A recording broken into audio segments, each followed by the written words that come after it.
ہم زندگی میں بہت مصروف رہے، لیکن ذرا رک کر سوچیں ہم مصروف کس کے لیے تھے؟ دن رات بھاگتے رہے، مگر جس کی طرف جانا تھا اسی سے دور ہوتے چلے گئے۔ یہ ویڈیو مت چھوڑنا، کیونکہ شاید یہ لمحہ وہی ہے جب اللہ آپ کو واپس بلا رہا ہے۔ السلام علیکم ورحمۃ اللہ وبرکاتہ۔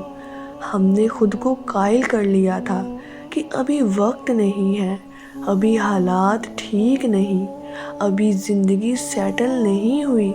نماز بعد میں، دعا بعد میں، اللہ سے بات بعد میں، اور بعد میں آہستہ آہستہ کبھی نہیں میں بدل گیا۔ ہم نے وقت نکالا لوگوں کے لیے، دنیا کے لیے، سوشل میڈیا کے لیے، پیسوں کے لیے، لیکن جس نے ہمیں سانس دی، دل دیا، زندگی دی، اس کے لیے ہمارے پاس وقت نہیں تھا۔ کیا یہ انصاف ہے؟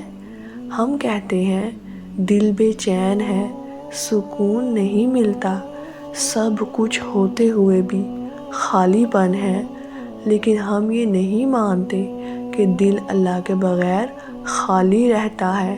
یہ دنیا دل بھرنے کے لیے نہیں بنی، یہ دل کو آزمانے کے لیے بنی ہے۔ ہم کیوں تھک گئے؟ کیونکہ ہم نے غلط جگہ محنت کی، غلط لوگوں سے امیدیں لگائیں، غلط راستوں کو منزل سمجھ لیا، اور جب ٹوٹے تو کہا شاید اللہ ناراض ہے، حالانکہ اللہ تو وہی تھا، ہم ہی دور چلے گئے تھے۔ اللہ سے جڑنے کا وقت ابھی ہے۔ اللہ یہ نہیں کہتا تم کامل بن کر آؤ، وہ کہتا ہے ٹوٹے ہوئے آ جاؤ۔ نہ ماضی کی شرط، نہ حال کا تانا، نہ مستقبل کا خوف، بس ایک سچی آہ یا اللہ، اور دروازے کھلنے لگتے ہیں۔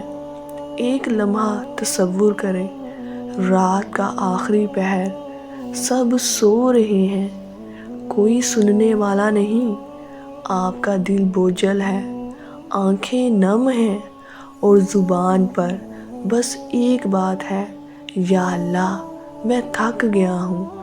بس وہی لمحہ اللہ کے سب سے قریب ہونے کا لمحہ ہے۔ ہم نے کامیابی کو تنخواہ، گھر اور نام میں ڈھونڈا، لیکن اصل کامیابی یہ ہے کہ اللہ ہم سے راضی ہو جائے۔ کیونکہ لوگ چھوڑ دیتے ہیں، حالات بدل جاتے ہیں، دنیا ساتھ نہیں دیتی، لیکن اللہ کبھی نہیں چھوڑتا۔ اگر آج بھی دل میں ہلکی سی آواز ہے کہ کچھ تو غلط ہے، تو سمجھ جائیں یہ ضمیر نہیں، یہ اللہ کی طرف سے بلایا ہوا لمحہ ہے کہ ابھی بھی وقت ہے، واپس آ جاؤ۔ ہم نے زندگی میں بہت مصروف رہے، مگر غلط جگہ۔ اب دیر نہیں ہوئی، اللہ سے جڑنے کا وقت ابھی ہے، آج نہیں تو پھر کبھی نہیں۔